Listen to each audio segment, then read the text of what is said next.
Good evening to all of you. Welcome you all to Connect 2008. I am Noor Salam Khan from Connect 2008 Organizing Committee, and we have a very prominent personality, Sandhya Shekhar. She is the Chief Executive Officer from IIT Madras Research Park. Sandhya, how do you see the scope of research in India?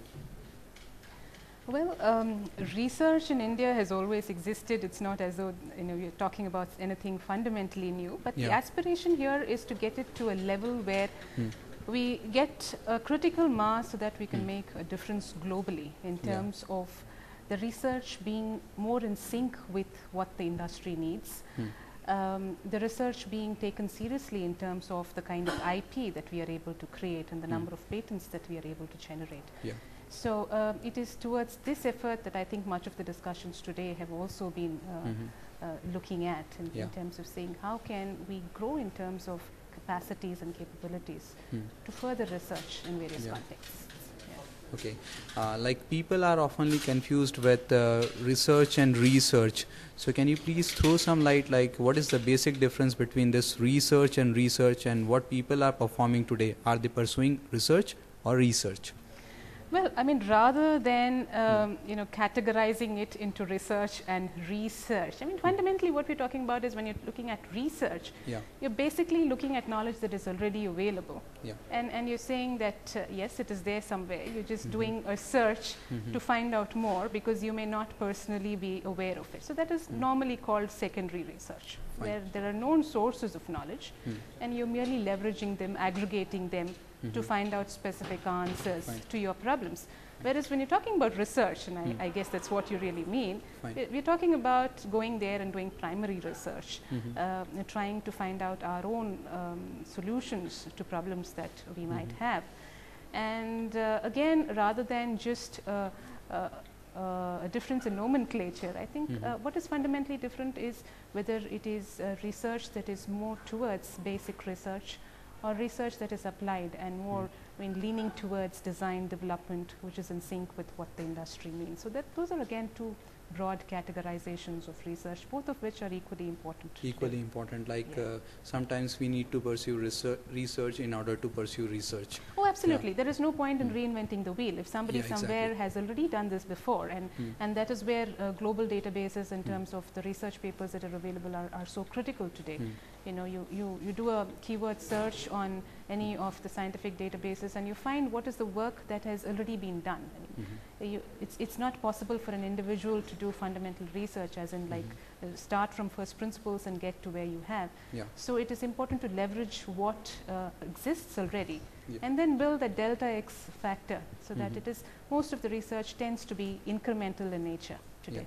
So yes, research is an important facilitator to research. Fine, exactly. Sandhya, as an entrepreneur, what is the biggest mistake you have done in the past and what lessons you have learned from it? Well, I have never been an entrepreneur. I don't know if there is any misconception on that. I'm somebody who's been in the IT and being a researcher. I've been basically with the IT and consulting industry for over 2 decades. But mistakes, yes, the multiple mistakes that one makes and learns by trial and error. But in the context of research, more than calling it a mistake, I would think what has been a revelation is the kind of change a conducive environment can make to the quality of research that can be done. I mean, earlier on also I was with an MNC that used to leverage research and provide consulting services. But their research is within the specific context of a particular project. You're constrained by timelines, you're constrained by budgets. But when you do it within the context of an academic environment or a semi-academic environment, as in the case of the research park now, which is in proximity to an academic institution, what tends to happen is that you're not fettered by these artificial constraints of timelines. So you're able to apply yourself that much more to the kind of questions you're seeking to answer. You leverage multiple sources of knowledge, whether they are databases or whether they are faculty members and different domain experts. So that's been a learning experience because I have definitely found that in terms of the quality of the output that I have been able to generate, miraculously it seems to have improved. And it is not because I suddenly became smarter. It was only because I happened to be in a more conducive environment where you can actually spend the time and the energy that is required to try and seek answers. Fine. Yeah. And regarding the quality education, the present scenario says that we are lacking of the professors, okay, in the universities. So how do we promote youth, okay, to come into teaching, okay? Yeah, that's a very good question, and I don't think there are any simple answers to that. See, one of the biggest bottlenecks to attracting good talent to the teaching fraternity is quite simply the commercial aspect of it. Yeah. Today, I think teachers are quite simply not paid the kind of salaries that they deserve, and because of that, very often youngsters are prompted to look at more viable options in terms of the monetary benefits that they might get.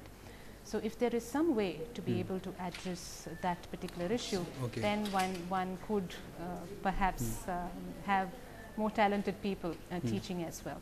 And so can't we come up with a solution like people will voluntarily join teaching, like we have seen that people are volunteering joining military defense, okay, even though they are paying less. So can't we do the same? Can't we promote them to join teaching as well? Can't we create that kind of environment in which they will simply come up and say that I'll pursue teaching, I'll do teaching, I'll involve into I this think scene? that's a very interesting thought, and there's a twofold answer to this. One is to really have a passion for teaching, in which case the monetary angle doesn't really become that important. But having said that, I mean, one has to face practical realities. Okay. So one possible solution to this is, instead of having pure play teachers, you know, you only teach and do nothing else. Yeah. You could perhaps contemplate a happy mix of the two. And that's one thing that we are attempting in the context of the research park. We are encouraging people who are employees of companies to come and teach as adjunct faculty or take guest lectures, so that the constant deficit that is there in terms of faculty time is addressed in some measure. Likewise, if you give the option to faculty members to take on consulting projects, for instance, then that increases their income as well. So it's a win-win on both sides. So the idea is, if there is a means by which we can have a job mix that has a strong teaching component and also has an industry-facing component where the propensity to make additional money is more, then perhaps it would be possible to have the best brains teaching in various institutions. Okay, Sandhya.